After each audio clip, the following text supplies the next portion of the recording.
Baik, Assalamualaikum warahmatullahi wabarakatuh. Perkenalkan, nama saya Siti Ramayana dengan NIM S1S12241. Pada video kali ini saya akan menjelaskan secara singkat saja tentang metode numerik. Oke, mungkin langsung saja.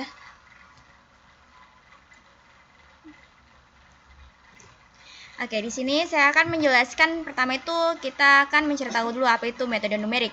Jadi metode numerik itu adalah teknik yang digunakan untuk memformulasikan persoalan matematika sehingga dapat dipecahkan dengan operasi perhitungan atau aritmetika biasa, seperti tambah, kurang, kali, dan bagi. Metode itu artinya itu cara, sedangkan kalau untuk numerik itu artinya angka. Jadi metode numerik itu secara harfiah itu berarti cara berhitung dengan menggunakan angka-angka. Oke, baik, di sini saya akan langsung masuk saja pada metode yang pertama, yaitu metode numerik dalam bidang rekayasa. Jadi dalam bidang rekayasa, kebutuhan untuk menemukan solusi persoalan secara praktis itu adalah jelas. Jadi dari kacamata rekayasawan masih tampak banyak cara penyelesaian persoalan matematik yang dirasa terlalu sulit atau dalam bentuk yang kurang konkret. Jadi penyelesaian analitik ini yang sering diberikan oleh kaum matematika yang kurang berguna bagi rekayasan karena ia harus dapat mentransformasikan solusi matematika yang sejati ke dalam bentuk berwujud yang biasanya meninggalkan kaidah kesejatian. Jadi untuk bagi rekayasawan, yaitu solusi yang diperoleh secara analitik kurang berguna untuk tujuan numerik.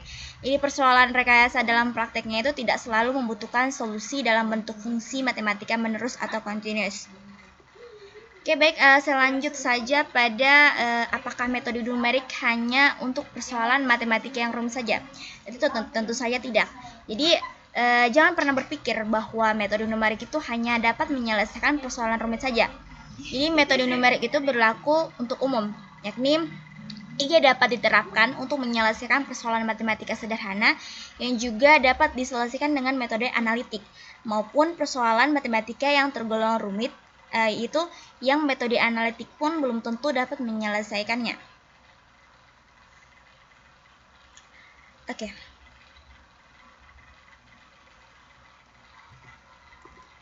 Oke, baik, lanjut pada peran komputer dalam metode numerik. Yang pertama itu adalah komputer itu berperan besar dalam perkembangan metode numerik. Hal ini tuh mudah dimengerti karena perhitungan dengan metode numerik adalah berupa operasi aritmatika seperti penjumlahan, perkalian, pembagian, plus membuat perbandingan. Jadi sayangnya jumlah operasi aritmatika ini umumnya sangat banyak dan berulang, sehingga itu perhitungan secara manualnya itu sering menjemukan. Jadi misalnya manusia yang melakukan perhitungan manual ini dapat membuat kesalahan dalam melakukannya. Nah, dalam hal ini tuh komputer ini tuh berperan mempercepat proses perhitungan tanpa membuat kesalahan. Lalu pengguna komputer dalam metode numerik antara lain untuk memprogram. Jadi langkah-langkah metode numerik itu diformulasikan menjadi program komputer. Jadi program itu ditulis dengan bahasa program tertentu seperti Fortran, Pascal, C, bahasa C++, Basic, dan sebagainya.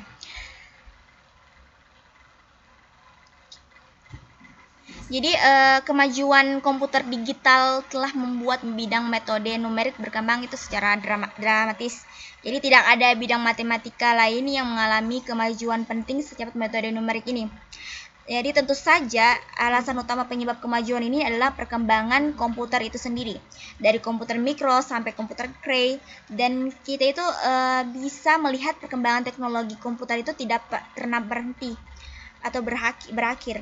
Jadi tiap generasi baru komputer itu menghadirkan misalnya keunggulan seperti waktu, memori, ketelitian, dan kestabilan perhitungan.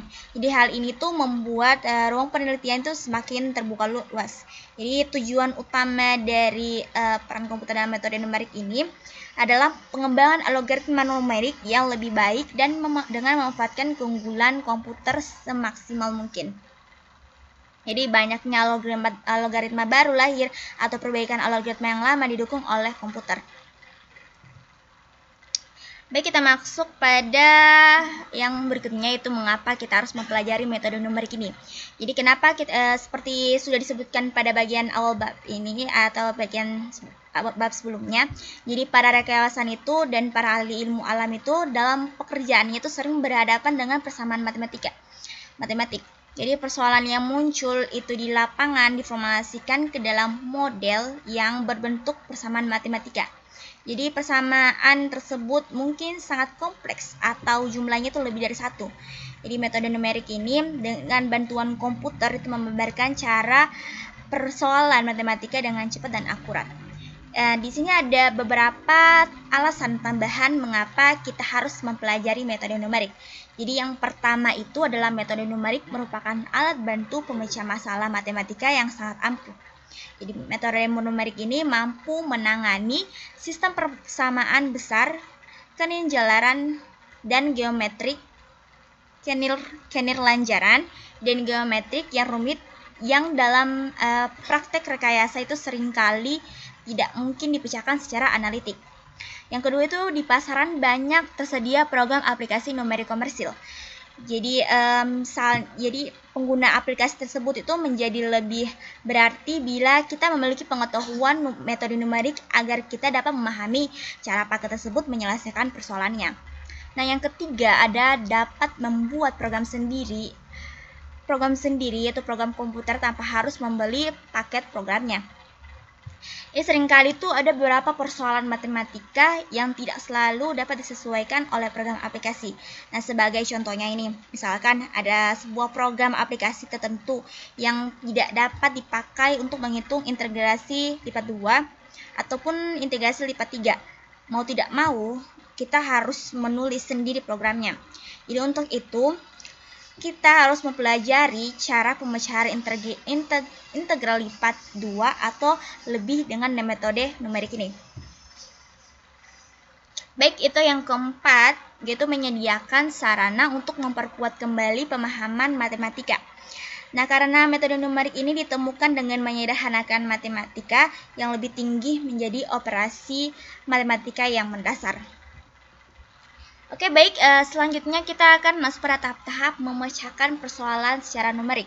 Jadi di sini ada 6, yaitu yang pertama adalah pemodelan.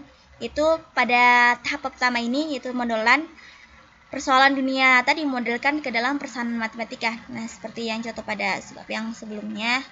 Lalu yang kedua itu adalah penyederhanaan model. Jadi pada model matematika ini yang dihasilkan dari tahap 1 yaitu pemodelan mungkin saja terlalu kompleks, yaitu memasukkan banyak perubahan atau variabel atau parameter. Jadi semakin kompleks model matematikanya itu maka semakin rumit penyelesaiannya. Mungkin ada beberapa andaian dibuat sehingga beberapa parameter itu dapat diabaikan. Nah, contohnya faktor gesekan udara itu diabaikan sehingga koefisien gesekan di dalam model dapat dibuang. Jadi pada model matematika yang diperoleh dari penyederhanaan ini menjadi lebih sederhana sehingga solusinya itu akan lebih mudah diperoleh. Nah, itu untuk penyederhanaan model. Lalu yang ketiga itu ada formulasi numerik. Nah, untuk formulasi numerik ini yaitu setelah model matematika yang sederhana diperoleh, tahap selanjutnya kan ini yaitu formulasi numerik. Nah, antara lain itu yang pertama itu menentukan metode numerik yang akan dipakai bersama-sama dengan analisis galat awal, yaitu taksiran galat, penentuan ukuran langkah, dan sebagainya.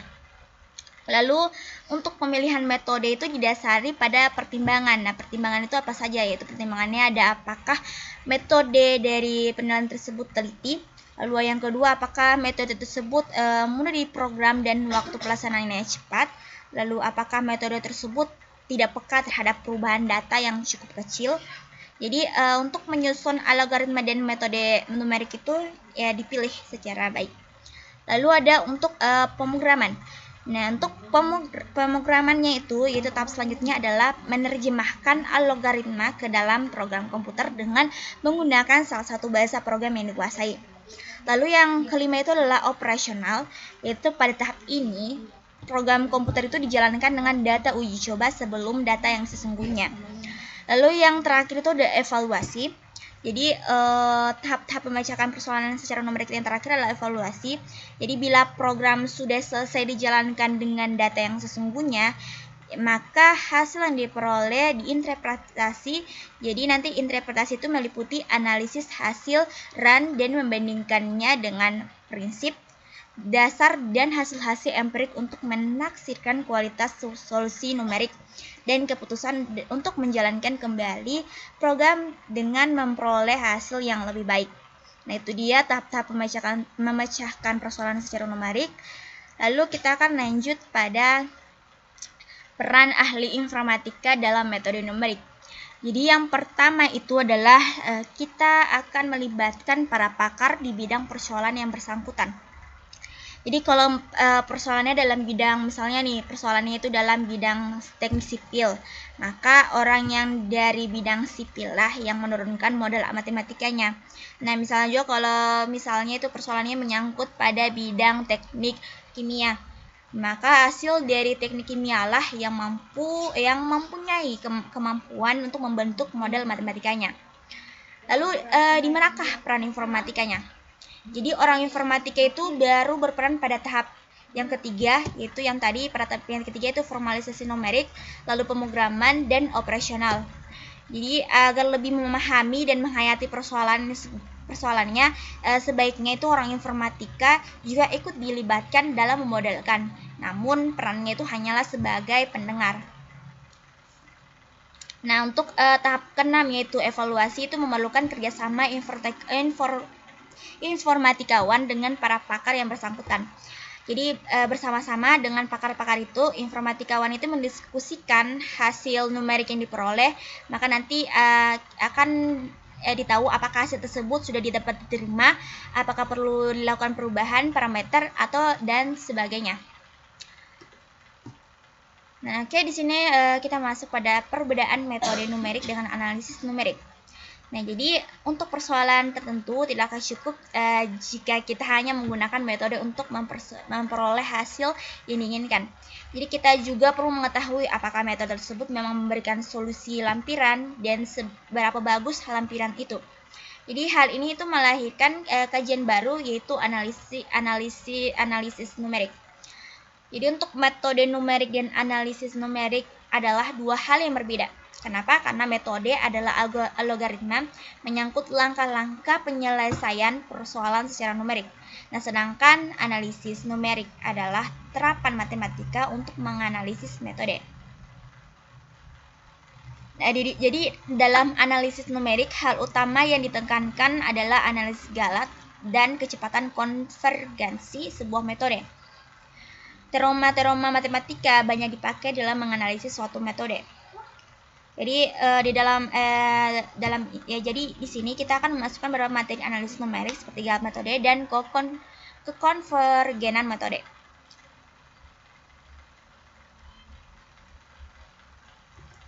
Oke, baik, mungkin itu saja video yang dapat saya jelaskan tentang metode numerik.